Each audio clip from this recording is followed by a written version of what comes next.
Indo British advanced pain clinic నొప్పి మాయం surgery దూరం ఫర్ అపాయింట్మెంట్స్ 9155515563.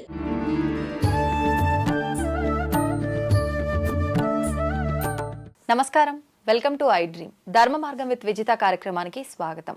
అయితే కార్తీక మాసంలో మనం శివుణ్ణి ఎక్కువగా ఆరాధిస్తూ ఉంటాము. ముఖ్యంగా కార్తీక మాసం అంతా కూడా ఆరాధన చేయలేని వాళ్ళు ప్రత్యేకించి కార్తీక సోమవారాల్లో శివుణ్ణి ఆరాధించే వాళ్ళు ఉంటారు.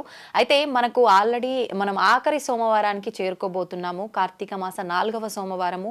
ముందు ఉన్న 3 సోమవారాలు ఈ పూజ చేయలేని వాళ్ళు, లేదంటే ఆఖరి సోమవారం కాబట్టి ఇంకా మేము ప్రత్యేకంగా చేయాలి అనుకునే వాళ్ళకు ఒక మంచి విశేషమైన పూజా విధానాన్ని తెలియజేయబోతున్నారు ఇప్పుడు గురుగారు. ప్రస్తుతం నాతో పాటు ఉన్నారు ప్రముఖ జ్యోతిష పండితులు నందిబట్ల శ్రీహరి శర్మ గారు. ఇప్పుడు వారితో మాట్లాడి 4వ సోమవారం యొక్క విశిష్టత, ఆ రోజు శివుడికి అభిషేకం, మిగతా క్రతువులన్నీ ఏ రకంగా చేయాలో అడిగి తెలుసుకుందాం. నమస్కారం గురుగారు.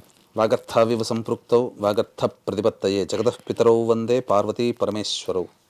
సదాశివ సమారంభాం శంకరాచార్య మధ్యమాం అస్మదాచార్య పర్యంతం వందే గురు పరంపరాం. ఆదిత్యాయ చ సోమాయ మంగళాయ బుధాయ చ గురుశుక్ర శనిభ్యశ్చ రాహవే కేతవే నమః. శృంగేరి జగద్గురు పీఠాధిపతులకి, కంచి పీఠాధిపతులకి నమస్కారములు తెలియజేసుకుంటూ కార్యక్రమాన్ని ప్రారంభిద్దాం. గురుగారు, కార్తీక మాస ఆఖరి సోమవారం రాబోతోంది. అయితే ఇది 4వ సోమవారం. ముఖ్యంగా కార్తీక మాసం అనగానే శివుడి ఆరాధనకి ఎక్కువ ప్రాధాన్యత ఇస్తుంటాము. అయితే ఈ మాసం అంతా చేయలేని వాళ్ళు కనీసం సోమవారాలైనా మేము ప్రత్యేకించి చేయాలి అని ఆశించే వాళ్ళు కూడా ఉంటారు. అయితే ఎలాగో ఆఖరి సోమవారం కాబట్టి ఇంకా ప్రత్యేకంగా చెయ్యాలి, మిగతా మాసాలలో సోమవారం చేసేదానికన్నా ఈ మాసంలో సోమవారం, అది ఆఖరి సోమవారం అనంటే చాలా మందిలో చాలా ఉత్సాహం ఉంటుంది. మేము శివయ్య మీద భక్తి ఈ రకంగా చూపించుకోవాలి, అభిషేకం ఈ రకంగా చేయాలని. నిజంగా ఆ రోజున ఎటువంటి విధి విధానాలు ఆచరించాలి, ఆ రోజున శివుడికి ఏ రకంగా అభిషేకం చేస్తే బాగుంటుందంటారు? కార్తీక మాసం అంటేనే సకల పాపాలని తొలగింప చేసుకుని పుణ్యాన్ని సంపాదించుకునేటువంటి మాసం. అంటే చేయగానే పుణ్యం వచ్చేసేసి బాగా కోట్ల కొద్ది పుణ్యం వచ్చేసి మనం అవుతామని కాదు ఇక్కడ. అంటే ఈ నియమాలు పాటించడం ద్వారా ఏమవుతుందంటే 2 ఉపయోగాలు కలుగుతాయమ్మా. ఒకటి, మన గత జన్మ కర్మదోషాలు, పాపాలు ఏవైతే ఉన్నాయో ఆ పాపాలన్నీ కూడాను దగ్ధమైపోతాయి. ఆ శివుడి త్రినేత్ర జ్వాలలో మన్మధుడు ఏ విధంగానైతే దగ్ధమైపోయి బూడిదయ్యాడో మన పాప రాశి కూడా ఆ శివుడు ఆ విధంగా దగ్ధం చేస్తాడట ఆ కార్తీక మాసంలో ఉండేటువంటి నియమాల్ని పాటిస్తే. మరి పుణ్యం ఎలా కలుగుతుందని అంటారు? మనం చేసిందంతా పాపాలు తొలగించుకోవడానికి. పుణ్యం ఎలా కలుగుతుంది? పుణ్యం సంపాదించుకోవాలని అంటే ఇక అప్పటి నుంచి పుణ్యం సంపాదించుకునే పనులు చేస్తాడట మానవుడు. అంటే గత జన్మ కర్మదోషం మంచి ఎలా చేయాలి, నేను ఎలా బతకాలి, ఎలా మంచిగా ఉండాలి, ఎలాంటి మంచి పనులు చేయాలని అప్పటి నుంచి చేస్తూ దాని ద్వారా పుణ్యాన్ని సంపాదించుకుంటాడు. అంతే తప్ప ఇది చేయగానే పుణ్యం వస్తుందని కాదు. పుణ్యం చెయ్యాలనే కోరికలతో మనిషి జీవనాన్ని అలవర్చుకుంటాడు, ఆ విధంగా పుణ్యం సంపాదించుకుంటాడు. ఇది క్లియర్ అమ్మా. అయితే చాలా మందికి ఉన్నటువంటిది ఏంటంటే ఇక కార్తీక మాసంలో చాలా సందర్భాల్లో మనం అనుకున్నాం కానీ ఈశ్వర ఆరాధన చేసుకోలేము. ఇంకా చాలామందికి ఈ యొక్క కార్తీక మాసంలో అప్పుడే తొందరగా అయిపోయింది, 3 వారాలు అయిపోయింది, ఇంకా 4వ కార్తీక వారమే ఉంది, ఇంకా వారం తిరగకుండానే కార్తీక మాసం అంతా అయిపోయిందని బాధపడే వాళ్ళు కూడా ఉంటారు. ఇంకా నిష్టగా చేయాలి, ఇంతకుముందు చేసిన వాటిట్ల కంటే కూడా నిష్ట చేయలేకపోయాము, ఇక మిగిలిన ఈ ఒక్క అవకాశం ఆఖరి కార్తీక సోమవారం అయినాము కానీ మనం వదిలిపెట్టకూడదని చెప్పి ఎవరైతే ఆలోచిస్తుంటారో అటువంటి వాళ్ళకి ఇది చాలా గొప్పదమ్మా. వీక్షించేటువంటి ప్రేక్షకులు ఆశాంతం ఈ కార్యక్రమాన్ని వీక్షించండి. పూర్వంలో ఎప్పుడో మనము ప్రాణత్యాగం చేసి ఈశ్వరునికి అర్పించాము, అమ్మవారికి అర్పించాము అని చెప్పి కథలు వినడమే, చూడడమే తప్ప నిజంగా చేయలేకపోయాం. ఇప్పుడు ఆ రోజులు ఈ రోజులు వస్తాయా? కానీ ఇప్పుడు నేను చెప్పేటువంటిది కార్యక్రమంలో ఆశాంతం వీక్షించినట్లయితే మనము ప్రాణంతో సమానమైనటువంటి దాన్ని మనం అర్పించడం ద్వారా మన ప్రాణాన్ని అర్పించినటువంటి ఫలితం మనం పొంది ఆ ఈశ్వరుడు మెప్పుని మనం పొందుతాము. ఏంటో ఆ వివరాలన్నీ సవివరంగా తెలియచేసుకుందాం. ముఖ్యంగా ఈ సోమవారం యొక్క విశిష్టత కనుక చూసుకున్నట్లయితే ఆఖరి కార్తీక 4వ సోమవారం ఒకటి. ఇక తర్వాత ఆ రోజు ఉన్నటువంటి నక్షత్రము ఉత్తరా నక్షత్రము, నవగ్రహాల్లో రాజైనటువంటి రవి నక్షత్రం, అది 2. ఇక తర్వాత ఆ రోజు సోమవారం, చంద్రుడికి సంబంధించినటువంటి వారము సోమవారము. ఇక పైగా ఆ రోజు ఉన్నటువంటి తిథి దశమి తిథి, దేనికి? విజయానికి సంకేతం, విజయ దశమి అని అన్నారు. కాబట్టి ఈ 4 కూడా కలిసినటువంటిది. ముఖ్యంగా నవగ్రహాల్లో రాజు రవి, రాణి చంద్రుడు, ఎందుకంటే చంద్రుడు స్త్రీ గ్రహం కదా. కాబట్టి ఈ రవిల యొక్క కలయిక ఈ ఆఖరి కార్తీక సోమవారం రావడం చాలా విశేషం అని చెప్పవచ్చు. కాబట్టి ఆ రోజున ముఖ్యంగా శివారాధన చేసుకొని తీరవలసిందే. ఇక ఆ రోజున ముఖ్యంగా బ్రహ్మముహూర్త కాలంలో లేచి కాలకృత్యంలో తీర్చుకొని 4 గంటల కల్లా కూడా చక్కగా ఆ యొక్క శివ పరివార చిత్రపటానికి పూలమాల వేయడం, తర్వాత ఆ పటం ముందర వీలైతే అభిషేకం చేసుకోగలిగే శక్తి ఉన్నవాళ్ళు చక్కగా అష్టదళ పద్మం ముగ్గుతో వేసి మధ్యలో 3 తమలపాకులు పెట్టి దాని మీద ఒక గిన్నెని బోర్లించుకోవాలి. ఆ గిన్నెను బోర్లించుకుంటే అప్పుడేమవుతుంది, దాని మీద మళ్ళీ 3 తమలపాకులు పెట్టి దాని మీద శివలింగం పెట్టుకొని శివ శివ శివ శివ అంటూ అభిషేకం చేసుకోవాలమ్మా. ఇక ఆఖరి కార్తీక సోమవారం కాబట్టి మీకు ఎన్ని రకాల పండ్ల ద్రవ్యాలు దొరికితే అన్ని రకాల పండ్ల రసాలతో ఆ ఈశ్వరునికి అభిషేకం చేయండి. ప్రత్యేకించి పండ్ల రసాలతో చేయవచ్చు, పంచామృతాలతో చేయవచ్చు. అభిషేకం చేసిన తరువాత చక్కగా ఆ శివలింగాన్ని శుభ్రపరచు. ఇవన్నీ కూడా శివలింగం పెట్టుకోగలిగే శక్తి ఉన్నవాళ్ళు. లేని వాళ్ళు ఇప్పుడు ఆ శివలింగాన్ని శుభ్రపరచుకున్నటువంటి తర్వాత శివాభిషేకం చేసుకోలేని వాళ్ళైనా శివలింగం అభిషేకం చేసుకున్న తర్వాత శివలింగాన్ని శుభ్రపరచుకొని చక్కగా అలంకరణ చేసి అప్పుడు శివాష్టోత్తరముతో మారేడు దళాలతో కానీ పుష్పాలతో కానీ అష్టపుష్పాలతో అనగా 8 రకాలైనటువంటి పుష్పాలతో కనుక ఈశ్వరుని అర్చిస్తే ఆ శివ సాయుధ్యం కలుగుతుంది. ఆ విధంగా చేయాలి. ఎటువంటి పుష్పాలు యూజ్ చేయొచ్చు? చామంతి పుష్పాలు చేయొచ్చు, గన్నేరు పుష్పాలు చేయొచ్చు, మల్లె పుష్పాలు చేయొచ్చు, మల్లికా పుష్పాలు చేయవచ్చు. ఇలా అనేకమైనటువంటి పుష్పాలు పూజకి పనికొచ్చేటువంటి పుష్పాలతో చేయవచ్చు. ఆ తదనంతరం ఆ పుష్పార్చన చేసిన తరువాత తులసి చెట్టు దగ్గర అరుణోదయ కాలం, అంటే అరుణోదయ కాలం అంటే ఏంటి, సూర్యోదయం 6:14 ఉంటుంది. కాబట్టి 5:30 నుంచి 6:14 మధ్య కాలంలో ఉన్నటువంటి ముహూర్తము అరుణోదయ కాలం. అనగా సూర్యుడు రాకముందు ఆకాశం తెల్లవారి ఎర్రటి రంగులో ఉంటుంది. ఆ సమయంలో తులసి చెట్టు దగ్గర అష్టదళ పద్మం వేసి అక్కడ దీపారాధన చేసి విష్ణు సహస్రనామ పారాయణం చేయాలి. అంటే ఈ అరుణోదయ కాలానికి ముందే అభిషేకము పూర్తి చేసుకోవాలి. ఈ అరుణోదయ కాలంలో తులసి చెట్టు దగ్గర చక్కగా అష్టదళ పద్మం వేసి అక్కడ దీపారాధన చేసి ఆవునేతితో విష్ణు సహస్రనామ పారాయణం చేసి దానిమ్మ పండు నైవేద్యంగా పెట్టాలి. దానిమ్మ పండు ఎందుకంటే బీజాఫలంలో శ్రేష్టమైనటువంటిది అది. అన్ని ఫలంలోకెల్లా బీజాఫలం శ్రేష్టము. ఆ బీజాఫలంలో శ్రేష్టమైనది దానిమ్మ పండు. ముఖ్యంగా లక్ష్మీదేవికి చాలా ఇష్టప్రీతికరమైనటువంటి పండు.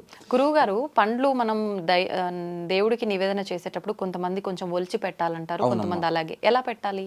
మామూలుగా మన ఆ గరిటెతోనైనా కానీ స్పూన్తోనైనా కానీ ఒలచొచ్చు. ఇట్లా మన గోరుతో ఒలవకూడదమ్మా. ఎందుకంటే గోరులో ఉండేటువంటి విషయం ఆ యొక్క చాలా మంది ఏం చేస్తారంటే గోరుతోనే ఇట్లా తీస్తారు. మనకు విషం అనేది ఎక్కడ ఉంటుందంటే గోళ్లలో ఉంటుంది, ఈ పళ్ళ దిగువన ఉంటుంది. అందుకనే మనిషి ఎవరైనా కొరికినా, జంతువు ఏదైనా కరిచినా మనకు విషం ఎక్కుతుంది. అలాగే గోల్డ్ రక్కిన జంతువులు, భల్లూకము కానీ పులులు రక్కితే, పిల్లి రక్కిన, కుక్క రక్కిన విషం చేరుతుంది. అలాగే మానవుడి యొక్క నఖములు, దంతములు, నఖదంతములు విషంతో సమానం. కాబట్టి ఆ యొక్క మనము ఇలా చేత్తో అన్నామంటే విషంతో పెట్టినట్టే లెక్క. కాబట్టి ఒక స్పూన్తో ఏదన్నా ఒక దాంతో లేదా ఒక చాకుతో కానీ కొద్దిగా దానిపైన ఉన్నటువంటి చర్మంని తొలిచివేస్తే ఆ బీజం కనబడుతుంది. ఆ బీజాన్ని పెట్టవచ్చు.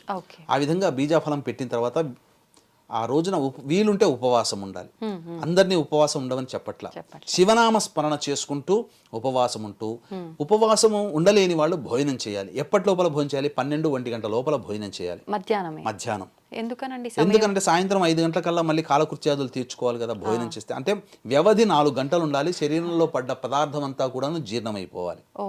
ఆ విధంగా అయిన తర్వాత 5 గంటలకల్లా మళ్ళీ కాలకృత్యాదులు, స్నానకృత్యాదులు తీర్చుకొని సూర్యాస్తమయ సమయం 6:14 ఉంటుంది కదమ్మా. ఈ 6:14 సమయానికి దేవాలయానికి చేరుకోవాలి. ముందుగా నవగ్రహాల చుట్టూ శివాయ నమః అంటూ 27 ప్రదక్షిణలు చేసిన తర్వాత అప్పుడు శివాలయంలో అర్చన జరిపించుకోవాలి. అక్కడ 360 + 360 720 ఒత్తులతో దీపారాధన చేయాలి. ఆఖరి సోమవారం కదమ్మా. దీపారాధన అంటే చాలా విశేషమైనటువంటిది. దీపారాధన చేయాలి.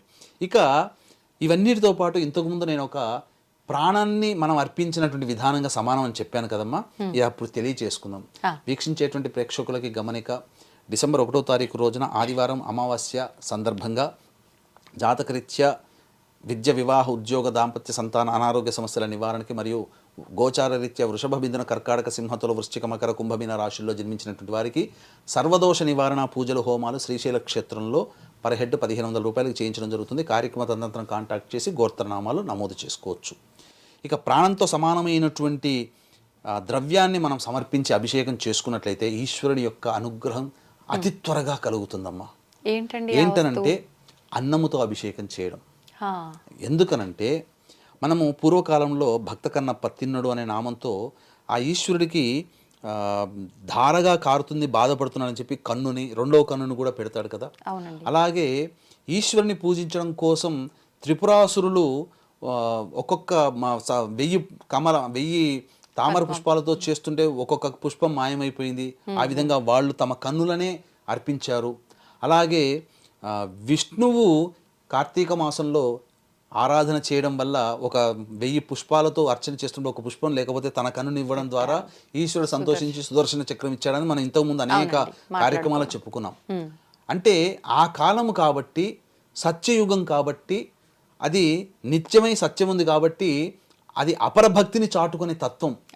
ఈ రోజుల్లో ఇక నేను నా శిరస్సుని నీకు అర్పిస్తున్నానని చెప్పి కోసుకుంటే ప్రాణం పోతుంది, కానీ శివుడు రాడు. కలియుగంలో దేవతలు కనిపించరు. కలియుగ ప్రమాణం, ఎందుకంటే పాపము కాబట్టి ప్రత్యక్షము కారు, కేవలం స్వప్న దర్శనమే అవుతుంది. ఇక కాబట్టి ఇటువంటి కలియుగ ప్రమాణాన్ని అనుసరించి మనమైతే ప్రాణాన్ని ఇవ్వలేం. కాబట్టి ప్రాణంతో సమానమైనటువంటిది ఏంటిది సృష్టిలో అంటే సమస్త జీవులకి కూడా కలియుగే, అనగా మానవులకి కలియుగే అన్నగత ప్రాణ ఒక సూక్తి ఉంది. కృతయుగే అస్థిగత ప్రాణ, త్రేతాయుగే నరగత ప్రాణ, ద్వాపరయుగే చర్మగత ప్రాణ, కలియుగే అన్నగత ప్రాణ. అంటే కృతయుగంలో ఏంటంటే ఎముకలు ఉన్నంత వరకు మనుషుల యొక్క ఆయుష్ ఉంది. అంటే ఎముకలు ఎప్పుడు పాడవు కదా, ఎప్పుడైనా తీసినా వస్తుంటాయి కదా. అంటే 1000 సంవత్సరాలు జీవించారు ఆ కాలంలో. ఎముకలు ఉన్నంత వరకు కృతయుగంలో జీవించారు.